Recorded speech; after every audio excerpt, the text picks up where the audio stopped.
Make sure in terms of when you choose your tool that it's something that is you're going to be able to move towards the new directions, and that your partner or your kind of localization agency, services provider is going to be able to navigate that with you. Because if you are doing it alone, or if you are a single person team, otherwise it can become very tricky.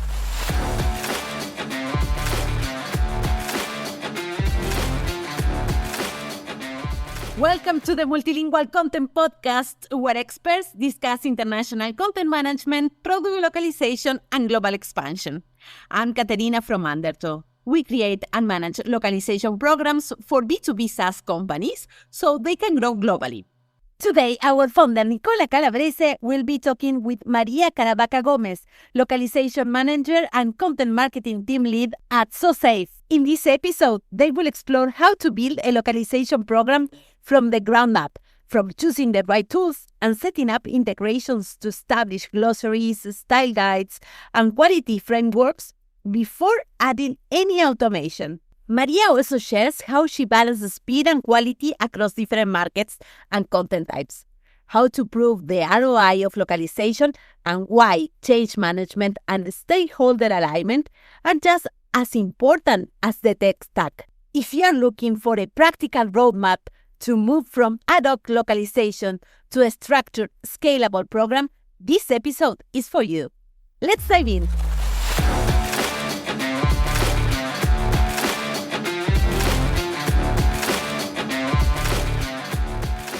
Hello, Maria, and welcome to the Multilingual Content Podcast. How are you today? I'm good. Thank you so much for the opportunity, Nicole. I'm super excited to be here today.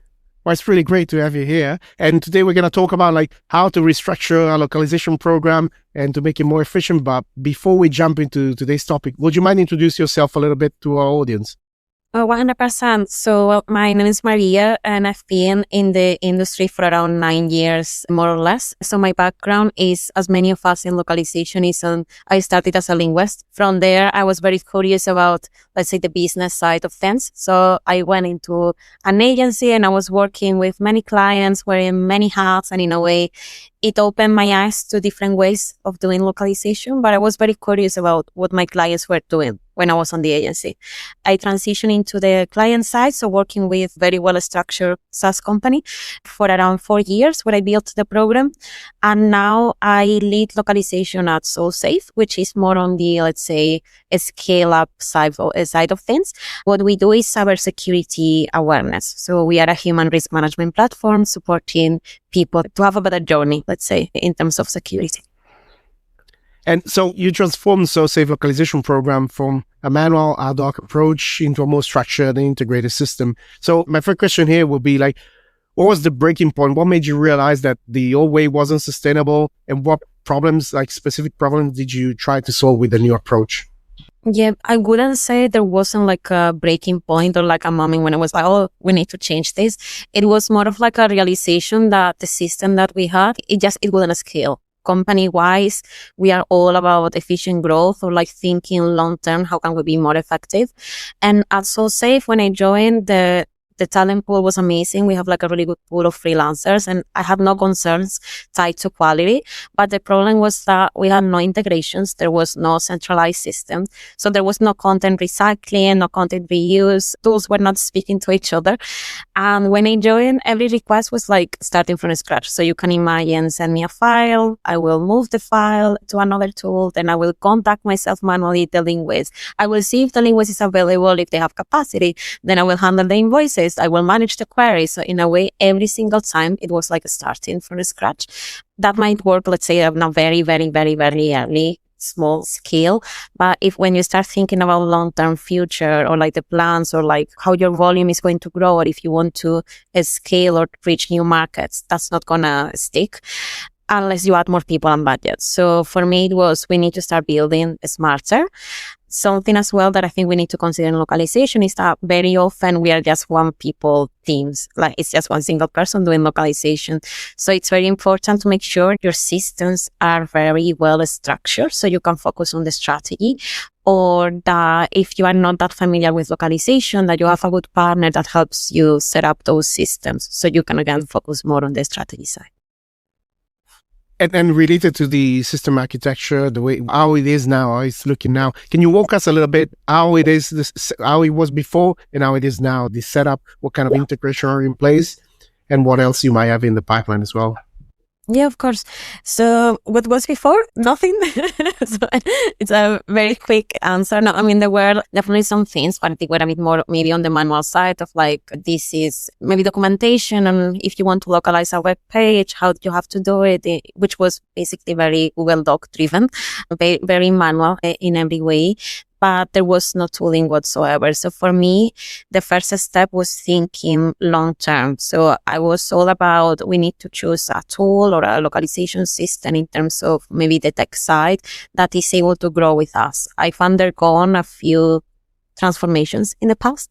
And let's say there are quite a few technical elements. So you don't want to choose a tool that then you have to change the next year. So for me, the flexibility was key, making sure that if my marketing team or if internal stakeholders, they also have different tools or if their tech stack increases, that we can easily connect it to the tool that I choose for localization. So that was the first step, choosing something that's flexible and versatile. Then what I did is map all the processes. So end to end, not even from the localization side, but from the moment we start thinking about content from scratch, what are the different steps and what are the friction points? Mapping also the volume. So what are the kind of the areas where I get more volumes for localization and that I do need to prioritize. That also gave me my prioritization framework. Sorry to repeat priority again. That gave me my framework because from there I was able to see this is my key tool and this is what's sending more content. And this is also what's going to have like the biggest or the quickest impact for the business. So I chose the website and probably that's going to resonate with many people because the website at the end of the day, it's the storefront. If we are for software, it's basically if we have prospects or if we have customers that they want to see how they can continue their journey with us, that's where they will go to. So I prioritized the website. It was an easy enough process, I have to say, in terms of connecting it, also because I partner with you and the Undertow team. And that also gave me time with you guys being able to handle the conversations with our localization tooling provider and then with the internal teams. I was able to also continue focusing on the strategy side of things, or let's say what's next or where do we want to put our resources next.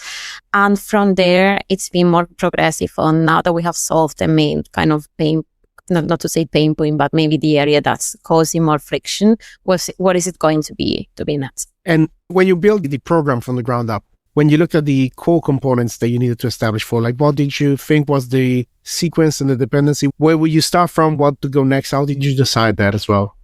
Yeah, so I first, and this is something I kind of done everywhere, I always start with a listening tour. So before changing anything or making I don't want to start with assumptions. Like I want to understand why things are the way they are. So after the listening tour, I decided to try and do the basics very well. It might not sound very kind of fancy, but I feel like at the end of the day, they are critical.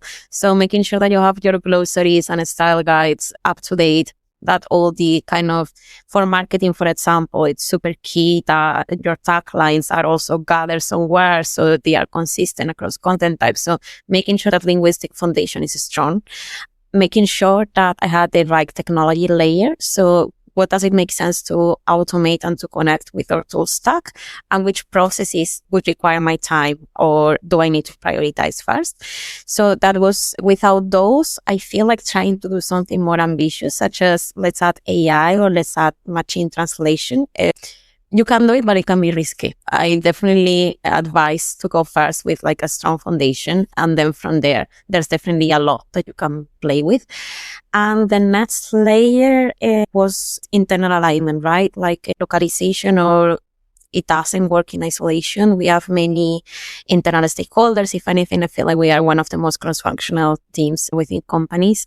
So in order to carry out this kind of transformation or new setup, I need to make sure that I was plugged, or that localization was plugged into other teams' roadmaps. So, hey, this transformation is going to reach you, let's say in Q3, make sure that you also allow the capacity from your teams so that we are all aware that there's going to be like maybe this bulk of work coming your way. So probably short answer now, it's doing the basics very well and then making sure that there's alignment with your stakeholders.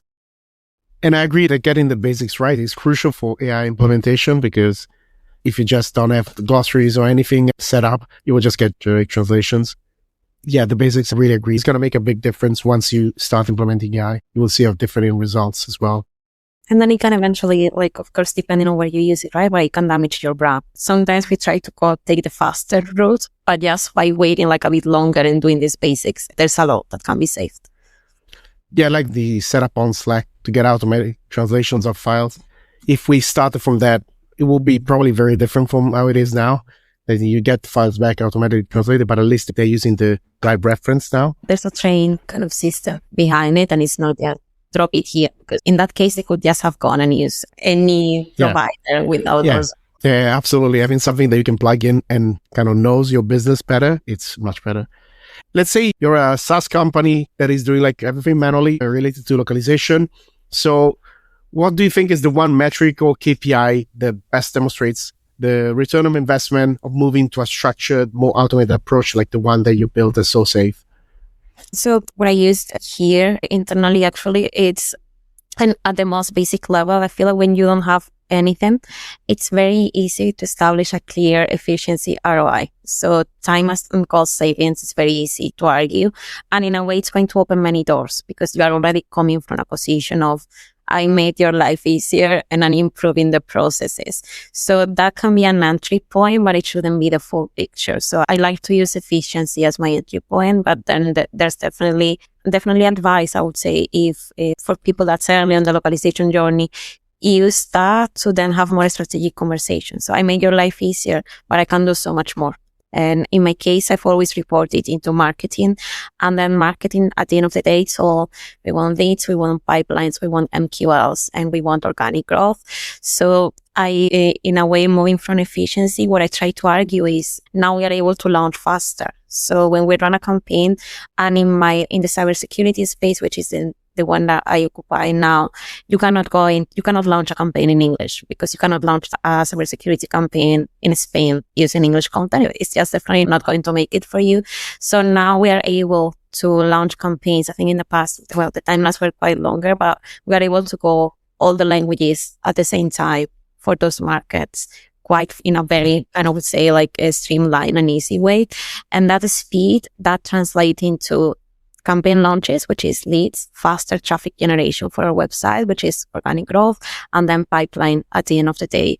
So again, long answer, just to say, use efficiency as your entry point, but definitely always go back to what you are influencing in terms of business metrics.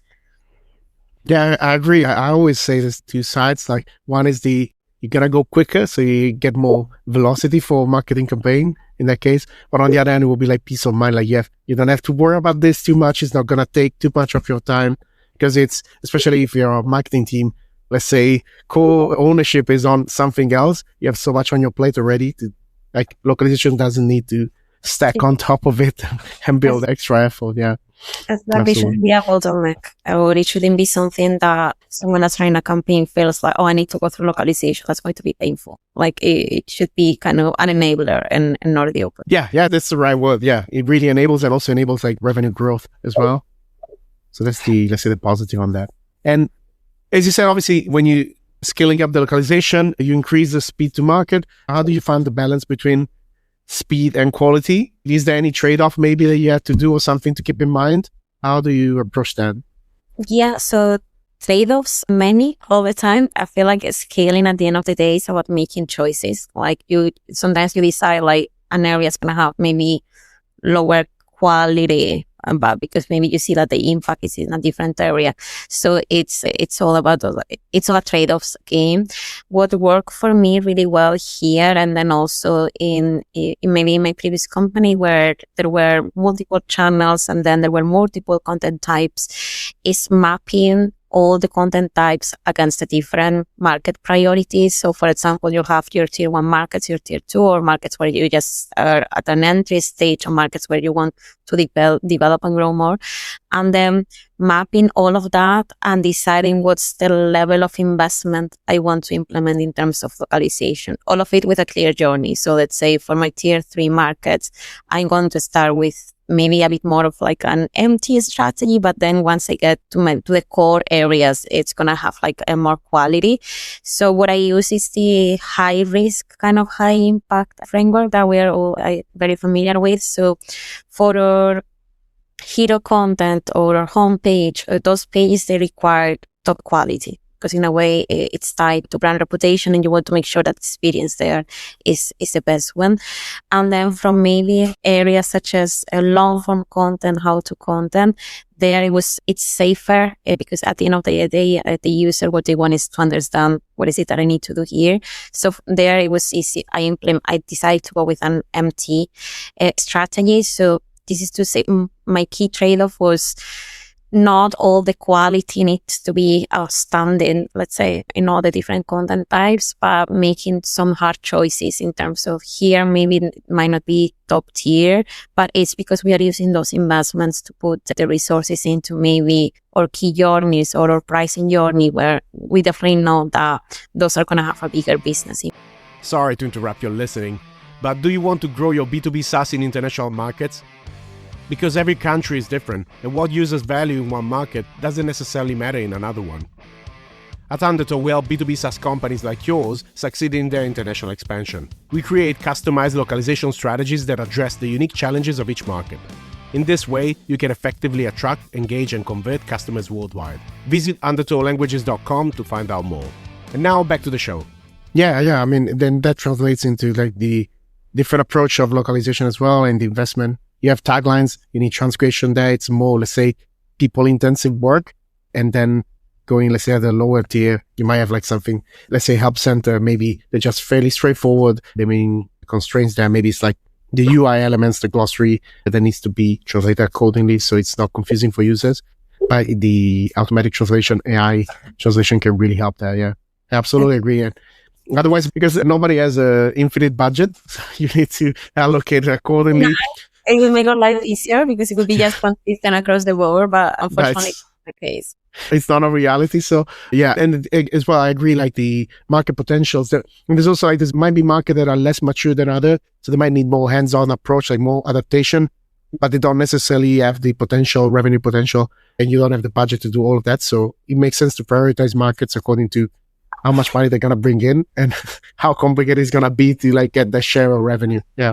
Exactly. And maybe something that I saw at the time when this was implemented, or when we started thinking about this framework, well, I did not have all the answers transparently. Like I wasn't sure like it's the right approach to go like this. So I probably some advice that don't be scared to test things. Like sometimes we have like some control tests in terms of like, let's see what happens if to this section we apply more MT. Are we seeing a drop, or is everything sort of like staying the same? So this, once you establish, I feel like a framework like that, it doesn't have to be final and then just forgotten. Like definitely checking how is it performing, or checking the metrics. It's always going to support. And it's clear that people with the metrics share them, because it's usually a big challenge is that getting the data to to see how things are going. Yeah. Getting the data broken down by language. I think that's... Oh, yeah. That's another thing. Yeah. Otherwise, you might get like just regions. It's like, this is Europe. Yeah. It makes sense. Yeah. And what surprised you most about moving from like ad-hoc localization to a systematized approach? So were there any assumption maybe there about the process that turned out to be wrong?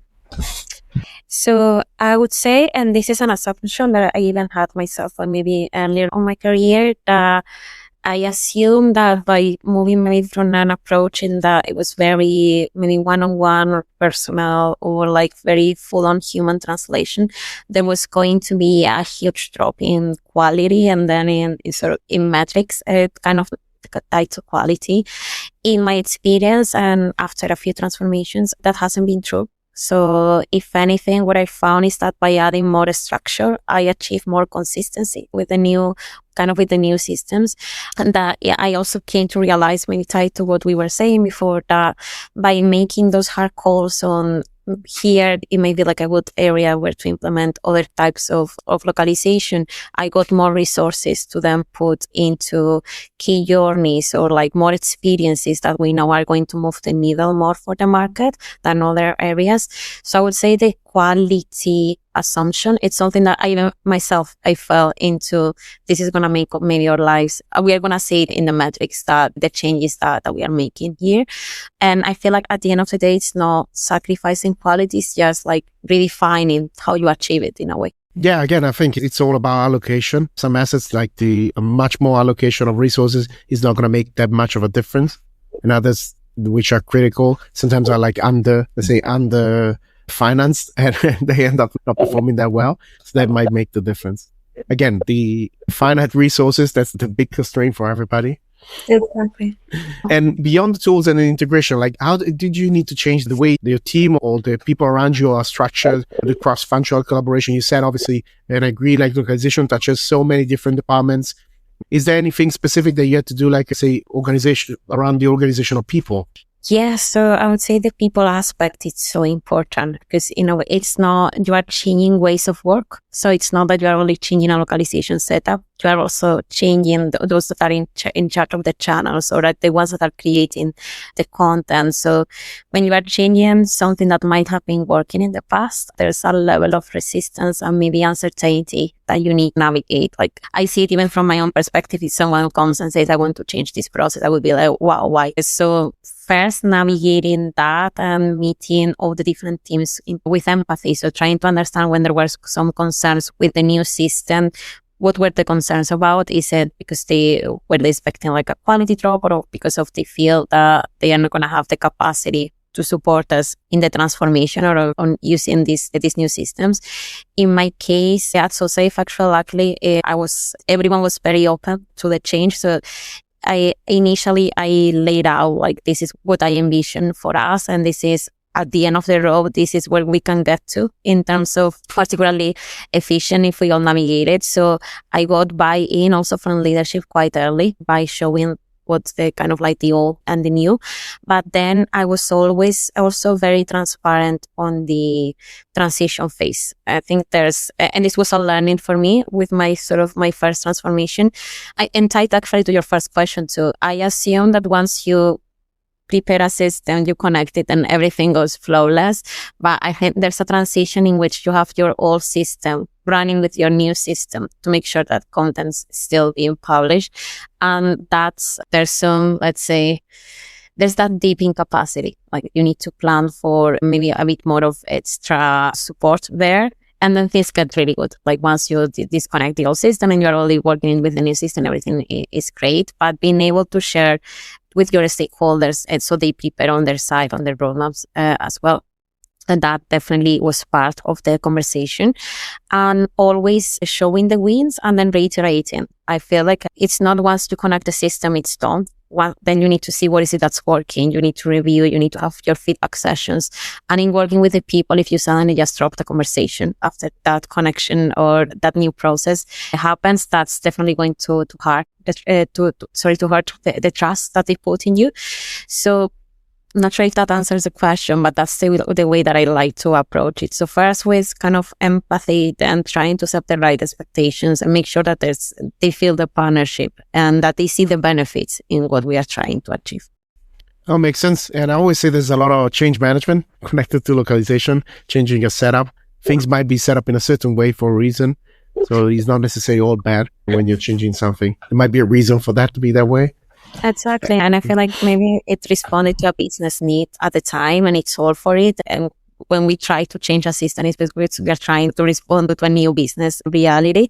So that's why I feel like meeting with the teams, trying to understand why they work that they work, and then navigating with them the change, it's always key. It's also a really interesting challenge. At least for me, that's really always stimulating. So it's a good one. And let's say you're talking with a SaaS founder that is just starting to think about international expansion. Like, what's the one localization decision they should make early on to avoid having to rebuild or redo things later as they scale? Can I share two? Yeah, let's go with it. If I can share two of my learnings. So one is maybe from a market strategy perspective or like marketing perspective more. So entering a market without a clear kind of idea of the experience you want to deliver, I think it's something that you will definitely regret in the long terms, unless it is that you are just testing the market traction. Because if they're trying to do very little, and let's say you just decide to localize with AI your full website, or on the opposite, you try to do absolutely everything with human translation, I think it can backfire. It's not only about, of course, localization is key, but there's so many more other layers, like what's your onboarding plan for that market? Do you have support teams? How are you planning on doing sales? Do you have, let's say, is it going to be through partners? Do you have reps in region? How's the customer experience? So for the market perspective, trying to lay out what is it the experience that you want to deliver, I think it's going to solve many headaches in the future for you, because otherwise you can fall very easily on the, hey, but we localized the website and we are not seeing any success coming, not sure, from South Korea. And it's like, okay, the website is ready, but when someone actually sends a demo request, do you have someone to answer to that demo request? So I feel like at least trying to have those very clearly defined, or testing those, it's something that it's going to save for many situations that transparently in the past I had to face, in terms of having to, how do we justify the investment that we made in this market? So that would be one, very marketing maybe focused. And then the other one, and I mentioned it earlier on, making sure that you have the right partner and then the right tools. What we are seeing right now, and probably we are all overwhelmed with the amount of kind of like changes tied to AI, how fast we need to adapt. So I think like adaptability is going to be now kind of a game changer for all of us. How quickly are we able to adapt to the new things that are coming, or ways to make sure in terms of when you choose your tool that it's something that is you're going to be able to move towards the new directions, and that your partner or your kind of localization agency, services provider is going to be able to navigate that with you. Because if you are doing it alone, or if you are a single person team, otherwise it can become very tricky. Yeah, I mean, that really resonates with me, obviously. But what you said about the markets as well, we done a previous conversation on this podcast as well about the importance of market research and what we call a minimum viable experience. So having an idea of like, what's your main acquisition channel? What are the touch points that the customer is going to go through when you enter a market? So you make sure you're covered, like, they get to the website, to the sign up. Is there an onboarding email sequence? Is that localized? Are the help center article connected linked in their language, or are they just going to hit let's say a wall in English? And that apply connects as well with what we discussed as well before, like you don't have infinite budget. So as well, like it will guide you as well, like where to start from, where to focus the effort, and then you build on top of it, like with iteration and with the data that you get from the markets as well. Exactly that. I feel like having that very clear long term, it feels like, no, let's just go into, into localization. But long term is going to solve so many headaches if we just start with that clear. Because nowadays with AI, there's the impression that they think, okay, we'll just make the website available in 50 languages and we're going to enter in 50 markets. That's not true. Like, that's not going to happen. You're probably just going to end up actually damaging your brand in 50 markets, probably. That's the case. And then how will you change that once you enter the market with that image, trying to reposition yourself? Yeah. It'd be way harder than if you just start with a clear strategy from the beginning. There's been so many cases, like even in the past, of like wrong campaigns that were localized poorly, and the amount of damage, like millions of dollars lost, and the $1 million needed to reposition after that to fix the mess. Yeah. And on the partnership, I think that's crucial, because when you were saying before about the setup, there's a curve. You have like a peak of work at the beginning, because you need to like set everything up. And then once it's set up properly, over time, it's going to go down the effort that you need. So you definitely need like a big boost of resources and people and expertise at the beginning, especially. But then it can kind of like plateau and go down slowly. So absolutely, that's crucial. And the last question before we wrap up, looking back at your localization transformation journey, like what's one you can say to if you want, but one piece of advice you'll give to SaaS teams that are currently overwhelmed by the complexity of going global? There's so many things to look at, so many pieces. So when they should start and what they should avoid, in your opinion? Okay, I'll try to keep it short. I would say because I do understand that it can be overwhelming when you have so many teams and you are assessing tooling and you are like, how do I move efficiently and how do I keep my budget in check? So it would be start small, but always with a strategy in mind. Like you don't have to connect absolutely every single tool in your marketing tech stack to a localization system, or you don't need to implement kind of AI everywhere from the get-go. So just be very clear on what's going to be like high impact, high priority for the business and create your project from there. So in my case here, it was kind of like I knew that I needed to do my foundation very well and then I needed to prioritize some key channels. So I first focused on that. And then from there, it was building on the rest. So my advice would be connect always to what's key for the business or what's going to have like the biggest impact on the business. And don't try to do everything at the same time. Like make sure that you map your priorities and your milestones, and one connector at a time. It's also fine. You don't need to connect your full tech stack in the first month. And then you don't need to implement AI, like being very prioritized a lot, and you will still see impact. It's not like if you don't do anything from the get-go, you are going to fail in your localization approach. So start small, but be very strategic in your decision making. That would be my advice. I think that's a good advice to close on. So thank you so much for joining us on the Multilingual Content Podcast. Thank you so much, Nicole. I've really, really enjoyed this conversation. Thanks for joining us today. The Multilingual Content Podcast is powered by Undertow. We help B2B SaaS companies grow in any language. Get in touch if you want to know more. If you enjoyed today's episode, make sure to subscribe so you don't miss any new episode. If you want to support us, remember to give 5 stars to the podcast. See you next time.